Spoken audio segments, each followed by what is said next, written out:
नमस्कार. आपण आज उपयोजित इतिहास धडा क्रमांक 3 बघणार आहे. याच्या आधी आपण इतिहासचे 2 धडे बघितले आहेत, ज्याच्यामध्ये आपण पाहिला आहे पहिला धडा इतिहास लेखन पाश्चात्य परंपरा आणि दुसरा धडा इतिहास लेखन भारतीय परंपरा. हे 2 धडे आपले शिकवून झाले. आज आपण तिसऱ्या धड्याला सुरुवात करणार आहे. तर चला मग तिसरा धडा आपण सुरू करू. याचं नाव आहे उपयोजित इतिहास. हा धडा 5 मुद्द्यांवर आधारलेला आहे.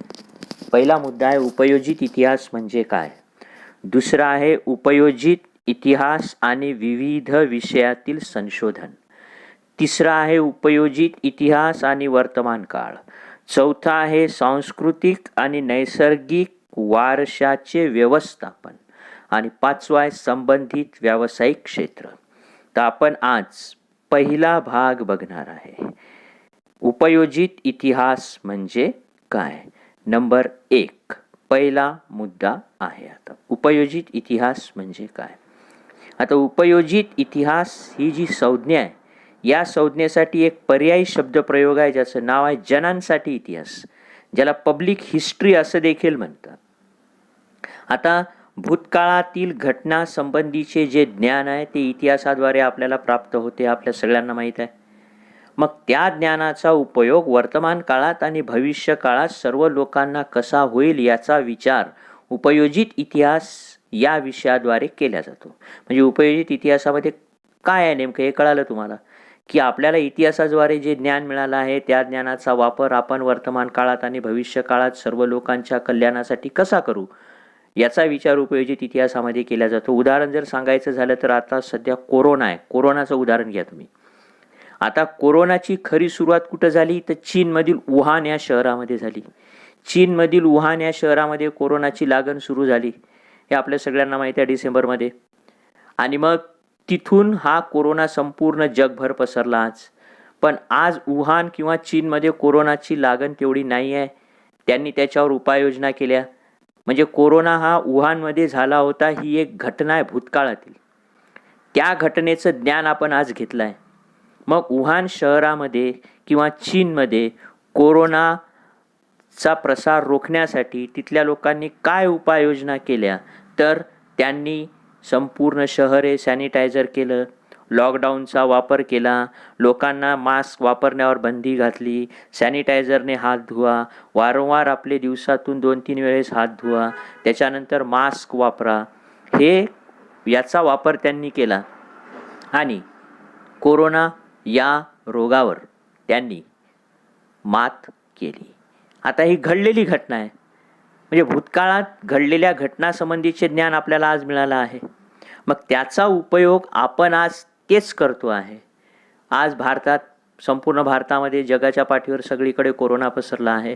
मग भारतामध्ये देखील आपल्याला सांगण्यात आलं आहे सरकारद्वारे की नाही सॅनिटायझरने वारंवार हात धुवा, त्याच्यानंतर मास्कचा वापर करा, त्याच्यानंतर सोशल डिस्टन्सिंग पाळा आणि एकमेकांशी बोलत असताना कमीत कमी 5-6 फुटाचं अंतर ठेवा. म्हणजे चीनमध्ये ज्या पद्धतीने या गोष्टी केल्या त्या गोष्टी आपण केल्या आहे, कारण चीनमध्ये भूतकाळात घडून गेलेल्या घटनेचं हे ज्ञान होतं. त्या ज्ञानाचा वापर आपण आज इकडे वर्तमान काळामध्ये करतो आहे, कारण आपल्या भागामध्ये आज कोरोना आहे आणि भविष्य काळातही याच पद्धतीने त्याचा वापर केला जाईल. म्हणजे सर्व लोकांच्या फायद्यासाठी याचा विचार केला गेला. हे आहे उपयोजित इतिहास. हे सगळ्यांना तुम्हाला कळालं. तर उपयोजित इतिहास म्हणजे नेमकं काय आहे तर वर्तमानातील सामाजिक आव्हानांवर उपाययोजना करणे हे उपयोजित इतिहासाचं महत्त्वाचं उद्दिष्ट आहे. की मिळालेले जे ज्ञान आहे भूतकाळातून त्याचा वापर कशासाठी करायचा आहे तुम्हाला तर लोकांसाठी करायचा आहे. आता अजून एक जास्तीची माहिती आहे खाली चौकटीमध्ये तुम्हाला दिलेली आहे. ती पाहण्याच्या आधी अजून बघा की सामाजिक उपयुक्ततेचे निर्णय घेणे यासारख्या गोष्टींसाठी पूर्वी केलेल्या घटनाचे विश्लेषण दिशादर्शक ठरते. म्हणजे आपल्याला दिशा दाखवली चीनने की असं असं केल्याने कोरोना जातो, त्याचा वापर आपण आज करतो आहे. त्यासाठी इतिहासाचं ज्ञान आवश्यक असते. आता खाली एक चौकट दिली आहे पिवळ्या रंगाची, त्याच्यात तुम्हाला सांगितलं आहे जनांसाठी इतिहास. आता इतिहास या विषयाविषयी लोकांच्या मनात अनेक गैरसमज आहेत आज. उदाहरणार्थ गैरसमज कोणता आहे तर इतिहास हा विषय फक्त कोणासाठी आहे असं समजल्या जाते तर इतिहासकारांसाठी आहे. इतिहास इतिहास या विषयाचा अभ्यास करू इच्छिणाऱ्या विद्यार्थ्यांसाठी फक्त इतिहास विषय आहे का? कारण दैनंदिन जीवनात इतिहासासारख्या विषयाचा काहीही उपयोग नसतो असा गैरसमज आहे. इतिहासासारखा जो विषय आहे तो आर्थिकदृष्ट्या उत्पादक क्षेत्राशी जोडल्या जाऊ शकत नाही. म्हणजे इतिहासाचा अभ्यास केल्याने तुम्हाला कोणते आर्थिक फायदे होणार नाहीत. इतिहासाविषयी फक्त ऐतिहासिक इतिहासाचा अभ्यास करणाऱ्या लोकांसाठीच असतो. इतिहास विषयाचा अभ्यास करणाऱ्या विद्यार्थ्यांसाठीच असतो. हे सगळे गैरसमज आहेतच. अशा गैरसमजावर मात करत इतिहासाची नाळ लोकांच्या वर्तमानातील जीवनसरणीशी जोडणारे क्षेत्र म्हणजे काय? त्याला म्हणतात जनांसाठी इतिहास. म्हणजे हे जे गैरसमज आहे हे दूर करायचे आणि इतिहासाचं महत्त्व लोकांना सांगायचं. याच्यासाठी वर्तमानातील जीवनसरणीशी जोडणारं क्षेत्र म्हणजे जनांसाठी इतिहास आहे. आता याच्यासाठी परदेशामध्ये अनेक विद्यापीठांमध्ये जनांसाठी इतिहास या विषयावर अभ्यासक्रम शिकवले जातात. तसं भारतातही आहे. बंगळुरू येथे Srishti institute of art design and technology नावाची संस्था आहे बंगळुरूमध्ये. ही संस्था आज सेंटर फॉर पब्लिक हिस्ट्री हा स्वतंत्र विभाग येथे आहे आणि तेथे या विषयातील विविध प्रकल्प आणि संशोधनाचं काम चालते. म्हणजे काय केलं जाते की इतिहास या विषयातील गैरसमज दूर करण्यासाठी इथे अशी एक संस्था सुरू करण्यात आली आहे भारतात, बंगळुरू येथे, आणि इथे हे शिकवले जाते. आणि इतिहासाची नाळ लोकांच्या वर्तमान काळातील जीवनसरणीशी जोडल्या जाते. ते आहे जनांसाठी इतिहास. आणि असे विविध विषय परदेशात विविध विद्यापीठामध्येही शिकवले जातात. तसाच विषय भारतातही शिकवला जातो. शहराचं नाव लक्षात ठेवा, बंगळुरू. त्याच्यानंतर या संस्थेचं नाव लक्षात ठेवा, Srishti institute of art design and technology.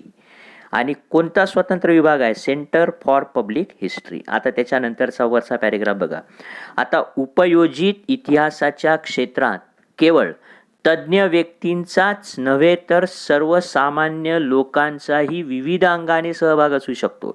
म्हणजे उपयोजित इतिहासामध्ये फक्त केवळ तज्ज्ञ व्यक्तीच असतात असे नाही, तर सर्वसामान्य लोकांचा विविध अंगाने त्याच्याशी सहभाग असू शकतो.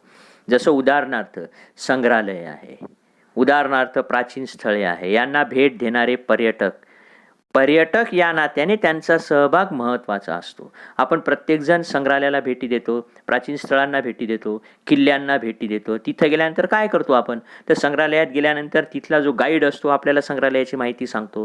प्राचीन स्थळांना भेटी गेल्यानंतर तिथला गाईड आपल्याला त्याची माहिती सांगतो. एखाद्या किल्ल्याला भेटी द्यायला गेलं तर त्या किल्ल्याची माहिती आपल्याला मिळते. म्हणजे तिथं आपण भेटी द्यायला जातो म्हणजे त्याचा इतिहास जाणून घेण्यासाठी जातो. म्हणजेच उपयोजित इतिहासाच्या क्षेत्रात आपला तिथं काय आहे? मग सहभाग आहे. पर्यटनामुळे लोकांच्या मनात इतिहासाविषयी काय निर्माण होते? आवड निर्माण होते. मग आणि आवड निर्माण व्हायला लागली की मग समाज मनामध्ये इतिहासाची जाणीव निर्माण होते.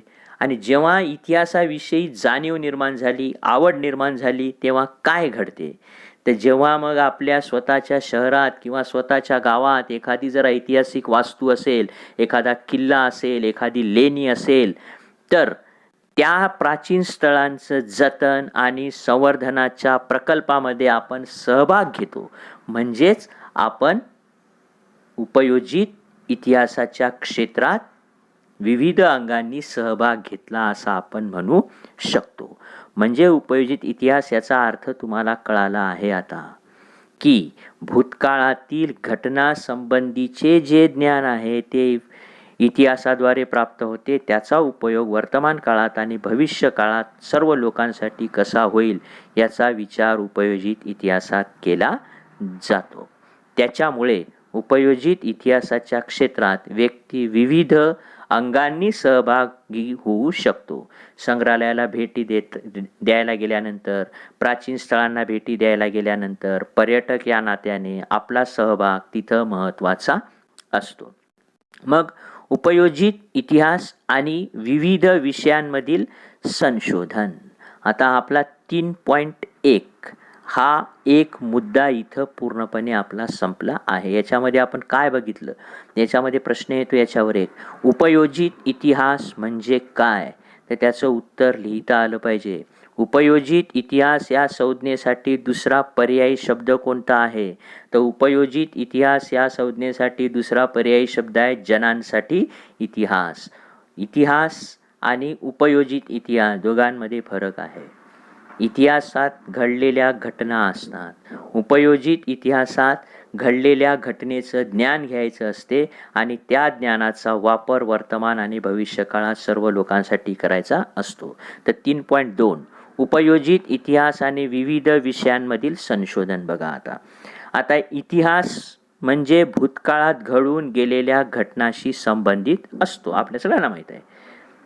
आता वर्तमानात दिसणाऱ्या मानवी जीवनाची जी घडण दिसते आपल्याला, वर्तमानामध्ये ज्या पद्धतीने आपण जीवन जगत आहे, त्या जीवनाची घडण ही भूतकाळातील घटनांवर आधारलेली असते.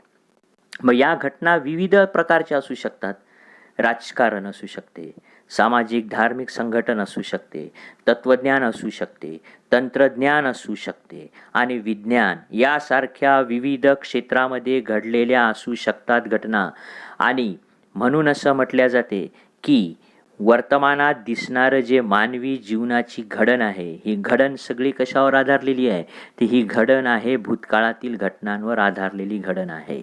पूर्वीचा समाज कसा होता, आजचा समाज कसा आहे, पूर्वी जातीव्यवस्था होती, आज नाही आहे, त्याच्यामध्ये आपण बदल केला. पूर्वीची जातीव्यवस्था अनिष्ट आहे हे कळलं. कधी कळलं, जेव्हा त्याचा आपण अभ्यास केला, तो इतिहास अभ्यासला.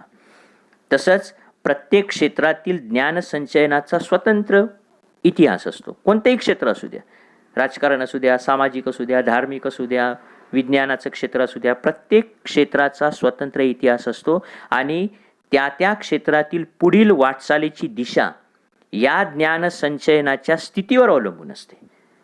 आणि त्या अनुषंगाने अनेक विषयाच्या संशोधनात म्हणून इतिहासाची संशोधन पद्धती उपयुक्त ठरते. मग विषय कोणताही असू द्या, क्षेत्र कोणताही असू द्या, त्या क्षेत्रात त्या विषयात जर आपल्याला वाटचाल करायची असेल, त्याचा विकास घडून आणायचा असेल, तर पहिल्यांदा त्या क्षेत्राचा इतिहास अभ्यासावा लागतो. प्रत्येक क्षेत्राचा विषय इतिहास आहे, प्रत्येक याचा इतिहास असतो. तर त्याचे विविध उदाहरण दिलं आहे. पहिलं तत्वज्ञान, विविध विचारसरणीचा उगम कसा झाला, त्यामागील वैचारिक परंपरा काय होत्या आणि त्या विचारसरणीच्या वाटचालीचा इतिहास जर समजून घ्यायचा असेल तर यासाठी तुम्हाला तत्वज्ञानाचा इतिहास अभ्यासावा लागतो. आता विविध विचारसरणीचा उगम कसा झाला बुवा, उदाहरणार्थ या कार्ल मार्क्सची विचारसरणी, तर कार्ल मार्क्सच्या विचारसरणीचा उगम कसा झाला हे जर तुम्हाला शिकायचं असेल तर पहिल्यांदा तुम्हाला कार्ल मार्क्सचा इतिहास अभ्यासावा लागतो. त्यामागील त्यांची वैचारिक परंपरा काय होती हे समजून घ्यावं लागते. त्या विचारसरणीच्या वाटचालीचा इतिहास समजून घ्यावा लागतो. यासाठी तुम्हाला मग कशाचा इतिहास माहीत पाहिजे, तर तत्वज्ञानाचा इतिहास अभ्यासावा लागतो. तत्वज्ञान समजून जेव्हा घेत असतो तेव्हा ते तत्वज्ञान ज्या भाषेत लिहिल्या गेलं आहे, ज्या भाषेत व्यक्त झाले आहे, त्या भाषेच्या इतिहासाचाही उपयोग होत असतो आपल्याला. म्हणून त्या भाषेचा ज्ञान असणं आपल्याला आवश्यक आहे. हे झालं तत्वज्ञान. दुसरं आता विज्ञान. आता पहिले विज्ञान म्हणजे काय, ते एका शब्दात जर विज्ञान म्हणजे काय सांगायचं झालं तर विज्ञान म्हणजे निसर्ग नियमांचा शोध घेणे होय. की निसर्गाचे काही नियम आहेत त्याचा शोध घेणे म्हणजे विज्ञान असते. आता वैज्ञानिक शोध आहेत, ते शोध लावल्यानंतर त्याचे सिद्धांत आहेत, त्यांचा कालक्रम आहे आणि त्या शोधांमागील कारण परंपरेची साखळी आहे. हे सगळं जर समजावून घ्यायचं असेल तर तुम्हाला विज्ञानाचा अभ्यास, विज्ञानाचा इतिहास समजावून घ्यावा लागतो. यासाठी विज्ञानाचा इतिहास अभ्यासावा लागतो. कारण वैज्ञानिक शोध आहेत, भरपूर शोध लागले आहेत, आपल्या सगळ्यांना माहीत आहे. मग शोध लागल्यानंतर त्याचे सिद्धांत तयार झाले आहेत, त्यांचा कालक्रम आहे, म्हणजे ते शोध कोणत्या काळात लागले तो कालक्रम आहे, त्या शोधामागची काय परंपरा आहे, हे सगळं जर समजावून घ्यायचं असेल तर तुम्हाला कशाचा अभ्यास करावा लागतो, कोणता इतिहास अभ्यासावा लागतो, तर याच्यासाठी तुम्हाला विज्ञानाचा इतिहास अभ्यासावा लागतो. म्हणजे विज्ञानामध्ये एखादा जर शोध लावायचा असेल तर विज्ञानाचा इतिहास अभ्यासावा लागतो. म्हणजे पहा, क्षेत्र कोणतंही असू द्या, त्या क्षेत्रात तुम्हाला काय दिसते, इतिहास आहे. उदाहरणार्थ आता न्यूटनने गुरुत्वाकर्षण शक्तीचा शोध लावला आहे. ठीक आहे. आता शोधामागील कारण परंपरेची साखळी समजून घ्या. त्याच्या मागचं कारण काय होतं? कारण असं म्हणतात की न्यूटन हे एका झाडाखाली पुस्तक वाचत होते, वरून एक सफरचंद खाली पडलं. हे सफरचंद खालीच का पडलं, वर का नाही गेलं, व हे कारण शोधण्याच्या माध्यमातून त्यांनी मग गुरुत्वाकर्षण शक्तीचा शोध लावला, अशी एक कथा सांगितली जाते. म्हणजेच गरज ही शोधाची जननी असते असं म्हटल्या जाते. माणूस शोध कधी लागतो? जेव्हा त्याला गरज असते तेव्हा तो शोध लावतो. समजा तुम्हाला आता काहीतरी लिहायचं आहे, ते लिहिण्यासाठी तुम्हाला काय पाहिजे? पेन किंवा पेन्सिल पाहिजे. ती सापडत नाही तेव्हा तुम्ही शोधता, आधीपासून शोधत नाही आपण. म्हणजे गरज ही शोधाची काय असते? जननी असते असं म्हटल्या जाते. आणि अनेकदा शोध हे गरजेतून लागतात. आता माणसाने जेवढे काही शोध लावले ते शोध दोन गोष्टीच्या माध्यमातून लागले. एक म्हणजे गरज भागवण्यासाठी आणि दुसरं म्हणजे मानवी गरजांची पूर्ती करण्यासाठी आणि जिज्ञासेचे समाधान करण्यासाठी. जिज्ञासा म्हणजे जाणून घेण्याची इच्छा. शोध हे वेगवेगळ्या कारणांमुळे लागले आहेत. एक म्हणजे शोध हे गरजांची पूर्ती करण्यासाठी लागले आहे. काही शोध हे जिज्ञासाचे समाधान करण्याच्या प्रयत्नातून लावल्या गेलेले दिसून येतात. त्यासाठी आधी अस्तित्वात असणाऱ्या वैज्ञानिक ज्ञानाचा उपयोग केला जातो.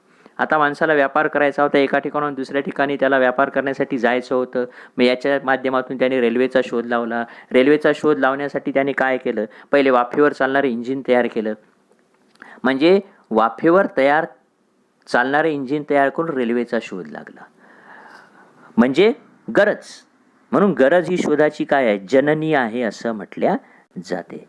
मग या शोधांमागील कारण परंपरा काय आहे? कालक्रम समजून घेण्यासाठी विज्ञानाच्या इतिहासाचं ज्ञान उपयोगी पडत असते. म्हणून विज्ञानाचा इतिहास अभ्यासावा लागतो. हे तुम्हाला आता कळालं आहे की क्षेत्र कोणते असू द्या, प्रत्येक क्षेत्राचं काय आहे? इतिहास असतो. आणि त्या क्षेत्रात वाटचाल करण्यासाठी तुम्हाला विज्ञानाचा इतिहास अभ्यासावा लागतो. हे झालं दुसरा मुद्दा. पहिला आहे तत्वज्ञान, त्याचा इतिहास का अभ्यासावा लागतो ते बघितलं. दुसरा आहे विज्ञान, त्याचा इतिहास का अभ्यासावा लागतो ते आपण कळालं आहे. का अभ्यासावा लागतो? कारण वैज्ञानिक शोध, सिद्धांत यांचा कालक्रम, त्या शोधामागची कारण परंपरा याची साखळी समजून घ्यायची असते. यासाठी विज्ञानाचा इतिहास अभ्यासावा लागतो. आणि गरज ही शोधाची काय आहे? जननी म्हटलं आहे. हे रिकाम्या जागेमध्ये येऊ शकतो. डॅश डॅश ही शोधाची जननी आहे, तर काय? गरज ही शोधाची जननी असते असं म्हटले जाते. शोध हे वेगवेगळ्या कारणाच्या माध्यमातून लागले आहेत. अनेकदा शोध हे मानवी गरजांची पूर्ती करण्यासाठी लागले आहेत. काही जिज्ञासेचे समाधान करण्याच्या प्रयत्नातून लागलेले आहेत. नंतरचा मुद्दा आहे तंत्रज्ञान. आता कृषी उत्पादन, वस्तूचे उत्पादन, स्थापत्य म्हणजे बांधकाम, अभियांत्रिकी इत्यादींमध्ये होत गेलेले बदल, त्यामागील कारण परंपरेची साखळी समजावून घेणे, यासाठी तुम्हाला तंत्रज्ञानाचा अभ्यास करावा लागतो. आता तंत्रज्ञानाचा अभ्यास कशाला करावा लागतो? कृषी उत्पादन. पूर्वी कृषी उत्पादन कसं घेतलं जायचं? शेतीमध्ये उत्पादन कसं घेतलं जायचं? तर मनुष्यबळाचा वापर करून. वस्तूचं उत्पादन कसं घेतलं जायचं? तर पहिले हस्तउद्योग होते. स्थापत्य, पहिलेची बांधकामाची पद्धत वेगळी होती. इत्यादीमध्ये आज बदल होत गेले. आज मनुष्यबळाचा कमी वापर केला जातो. शेतीमध्ये यांत्रिक शक्तीचा जास्त वापर केला जातो. आज हाताने तयार वस्तू जास्त तयार होत नाहीत. आज यंत्राच्या माध्यमातून वस्तू तयार होतात. आजची स्थापत्य म्हणजे बांधकामाची पद्धत वेगळी आहे, पूर्वीची वेगळी होती. इत्यादीमध्ये आज बदल झालेले दिसतात. मग या मागील कारण परंपरेची साखळी समजून घेणे आवश्यक असते. म्हणून आपल्याला तंत्रज्ञानाचा अभ्यास करावा लागतो. तंत्रज्ञानाचा इतिहास अभ्यासावा लागतो. आता वैज्ञानिक शोध आणि तंत्रज्ञानातील प्रगती हे परस्परावर अवलंबून आहे. पहिले विज्ञान आहे, मग तंत्रज्ञान आहे. पहिले गोष्टीचा शोध लागला आणि त्या शोधाचा वापर माणसाने आपल्या प्रगती करण्यासाठी केल्या गेल्या. जसं उदाहरणार्थ वाफेमध्ये प्रचंड शक्ती आहे, माणसाने शोधलं. या वाफेच्या शक्तीचा वापर करून रेल्वे इंजिन तयार केलं. म्हणजे विज्ञान आणि तंत्रज्ञान हे परस्परावलंबी आहे असं म्हटल्या जाते. त्याच्यानंतर मानवाच्या उत्क्रांतीच्या वाटचालीतील दगडी हत्यारे घडविण्यापासून ते कृषी उत्पादनाच्या विकासापर्यंत त्याला समजलेले विज्ञान आणि त्यावर आधारलेले तंत्रज्ञान अत्यंत महत्त्वाचे होते. पूर्वी आदिमानव होता. आदिमानवाने दगडापासून हत्यारे तयार केली. पहिलं दगडी हत्यार होतं हातकुऱ्हाड, दगडापासून तयार केलेलं. पण माणसाने जशी जशी प्रगती केली तशी तशी त्याच्या वाटचालीमध्ये, त्याच्या घडणीमध्ये तुम्हाला वेगवेगळे बदल झालेले दिसून येतात. म्हणजे कृषी उत्पादनाच्या विकासापर्यंत ते बदल झालेले दिसतात. पूर्वीची शेती वेगळी होती, आजची शेती वेगळी आहे.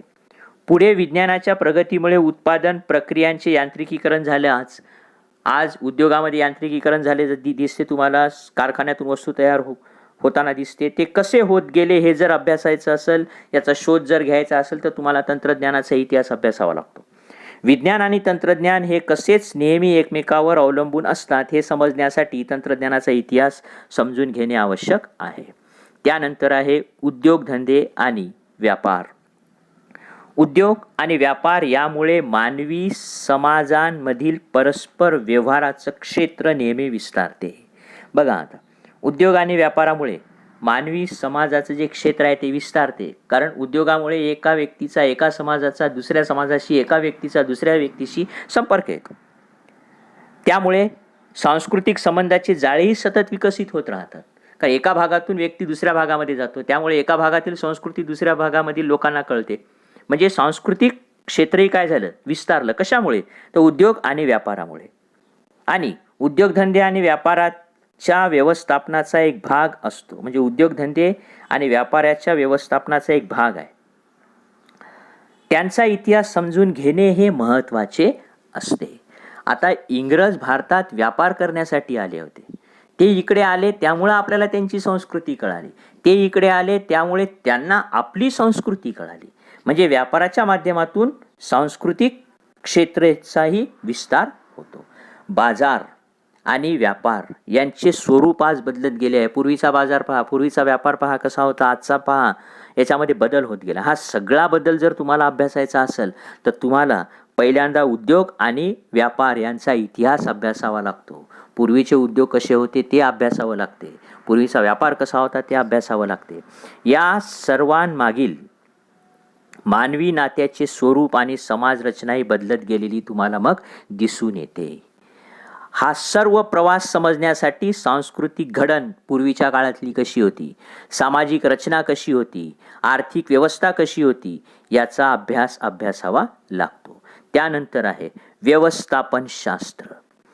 उत्पादनाची संसाधने, मनुष्यबळ आणि उत्पादनाच्या विविध प्रक्रिया, बाजार आणि विक्री यांच्या व्यवस्थापनाच्या साखळीत भूतकालीन यंत्रणा कशा होत्या हे समजावून घेणे आवश्यक असते. म्हणजे पूर्वी उत्पादनाची संसाधने कशी होती, मनुष्यबळाचा वापर कसा केला जायचा, उत्पादनातील विविध प्रक्रिया कशा होत्या, बाजार कसा होता, विक्री कोणत्या पद्धतीने केली जायची, ही सगळी व्यवस्थापनाची साखळी जर समजून घ्यायची असेल तर पूर्वीच्या भूतकाळातील घडलेले व्यवस्थापन आपल्याला समजून घेणं आवश्यक असते. या साखळीत जे लोक गुंतलेले होते त्या गुंतलेल्या विविध स्तरावरील लोकांची परंपरागत मानसिकता समजून घ्यावी लागते. ज्या वेगवेगळ्या सामाजिक आणि आर्थिक संस्थांच्या संघटनेवर अवलंबून असतो त्याचा इतिहास समजला की वर्तमानात विविध पातळीवरील व्यवस्थापन करणे सोपे जाते. म्हणजे पूर्वीचं व्यवस्थापन कसं लोक करत होते हे जर आपण आज केलं आणि त्या पद्धतीने जर व्यापार केला तर आपल्याला खूप मोठा आधार मिळतो. त्यानंतर आहे कला. आज विविध कला क्षेत्रामध्ये अभिव्यक्ती आणि त्यामागील वैचारिक, भावनिक, सांस्कृतिक परंपरांच्या आधाराने झालेला कलांचा विकास समजून घेणे महत्त्वाचे असते. म्हणजे पूर्वीच्या, आज जर कलेमध्ये विकास घडवायचा असेल तर पूर्वीच्या कला ज्या होत्या त्या कलांचा विकास कसा होत गेला हे समजून घेणं आवश्यक असते. कोणत्याही कलाविष्काराचे मर्म, कोणत्याही कलाकृतीच्या निर्मात्याची मानसिकता आणि विशिष्ट कलाशैलीच्या विकासाचा क्रम सांस्कृतिक इतिहासाच्या अभ्यासाद्वारे समजू शकतो. समजा एखादा कलाकार आहे, त्याने एखादी कला निर्माण केली आहे, किंवा एखादा चित्रकार आहे, त्याने एखादं चित्र काढलं आहे. ते चित्र काढत असताना त्याची मानसिकता काय होती हे समजून घ्यायचं असेल तर त्याचा इतिहास पहिले आपल्याला माहीत असणं आवश्यक आहे. आणि म्हणून विशिष्ट कलाशैलीच्या विकासाचा क्रम सांस्कृतिक इतिहासाच्या अभ्यासाद्वारे समजू शकतो. म्हणजे कोणतंही क्षेत्र असू द्या, त्याचा विकास कसा होत गेला हे जर समजून घ्यायचं असेल तर त्याचा पहिल्यांदा तुम्हाला इतिहास समजून घेणं आवश्यक असते. हा आहे आपला 6वा मुद्दा. म्हणजे आत्तापर्यंत आपण तत्वज्ञान, विज्ञान, तंत्रज्ञान, उद्योग आणि व्यापार, व्यवस्थापनशास्त्र, कला हे विविध विषय बघितले. त्याचा अभ्यास जर करायचा असेल, त्याचा विकास समजून घ्यायचा असेल तर त्यांचा इतिहास समजून घेणे आवश्यक आहे. आणि शेवटचा मुद्दा आहे मानव्य ज्ञान शाखा. आता माणसाला विविध ज्ञानशाखेच्या माध्यमातून ज्ञान मिळते, ज्याच्यामध्ये इतिहास आहे, पुरातत्व आहे, समाजशास्त्र आहे, मानवशास्त्र आहे, राज्यशास्त्र आहे, अर्थशास्त्र आहे. यासारख्या ज्ञानशाखांचा उगम आणि त्यांचा विकास यांचा इतिहास समजून घेणे हे या ज्ञानशाखाच्या अभ्यासाचा आवश्यक भाग आहे. तुम्हाला जर पुरातत्व या शाखेचा अभ्यास करायचा असेल तर तुम्हाला पुरातत्वाचा इतिहास समजून घ्यावा लागतो. समाजशास्त्र याचा अभ्यास करायचा असेल तर समाजशास्त्राचा इतिहास तुम्हाला माहीत असला पाहिजे. तत्वज्ञान ही विज्ञान आणि इतर सर्वच ज्ञानशाखेची जननी मानल्या जाते. पहा आता, सर्व ज्ञानशाखेची जननी कोणती तर तत्वज्ञान ही आहे. आता हा संपूर्ण विश्वाचा पसारा आहे, संपूर्ण जग आहे, संपूर्ण विश्व आहे आणि या विश्वात माणसाचं अस्तित्व आहे. हे अस्तित्व आणि माणसाचं परस्परावलंबन समजून घेण्यासाठी तुम्हाला जगभरातील सर्व मानवी समाजामध्ये असणारे विविध अनुमान जे लोकांनी बांधले आहेत त्याचा इतिहास समजून घेणं आवश्यक असते. त्याचा इतिहास तुम्हाला समजून घ्यावा लागतो, कारण हे एक विश्व आहे, हा विश्वाचा एक पसारा आहे. या विश्वामध्ये विविध समाज, मानवी समाज अस्तित्वात आहेत. प्रत्येक मानवी समाजाने प्रत्येकाने आपले अनुमान वेगवेगळे लावले आहे. उदाहरणार्थ सांगायचं झालं तर जगाच्या उत्पत्ती संबंधीच्या प्रत्येकाच्या वेगवेगळ्या कथा आहेत. प्रत्येक समाजाच्या सृष्टीचक्र कसं तयार झालं, मानवी जीवनासंबंधीची मिथके म्हणजे कथा, देवी देवतांसंबंधीच्या कल्पना आणि त्या देवी देवतांना प्रसन्न करण्यासाठी केलेले सगळे विधी प्रत्येकाचे वेगवेगळे आहेत. कारण प्रत्येकाची देवी देवता वेगळे आहेत, प्रत्येक समाजाच्या देवी देवता वेगळ्या आहेत, भारतातल्या वेगळ्या आहे, अमेरिकेतल्या वेगळ्या आहे, प्रत्येकाच्या वेगवेगळ्या आहेत. तर प्रत्येकाच्या कथा मग वेगवेगळ्या असतील. देवी देवतांना प्रसन्न करण्यासाठी केलेले वेगवेगळे विधी आहेत. मग त्यासंबंधीचे तात्विक विवेचन हे जर समजून घ्यायचं असेल तर तुम्हाला याचा सगळ्याचा इतिहास अभ्यासावा लागतो. म्हणजे इथं वर उल्लेख केलेल्या जेवढ्या काही मानव्य ज्ञानशाखा आहेत विविध, त्या विविध ज्ञानशाखांच्या विकासाला तत्वज्ञानातील सिद्धांतांचा पाया आहे आणि इतिहासाच्या आधारे या वाटचालीचे आकलन आपल्याला होऊ शकते. मग आपण ऐकतो किंवा पाहतो की विविध वेगवेगळ्या राजांनी वेगवेगळ्या देवतांना प्रसन्न करण्यासाठी वेगवेगळे यज्ञ केलेत, विधी केल्यात. हे केलं असेल नसल केलं हे आपल्याला माहीत नाही, पण ते आपण ऐकतो, पाहतो. हे पाहतो ऐकतो म्हणजे त्यांचा इतिहास आपण जाणून घेतो. म्हणजे कोणतीही शाखा असू द्या, कोणती ज्ञानशाखा असू द्या, त्याचा इतिहास असतो. पुढचा 3.3 हा भाग पुढच्या पिरियडला.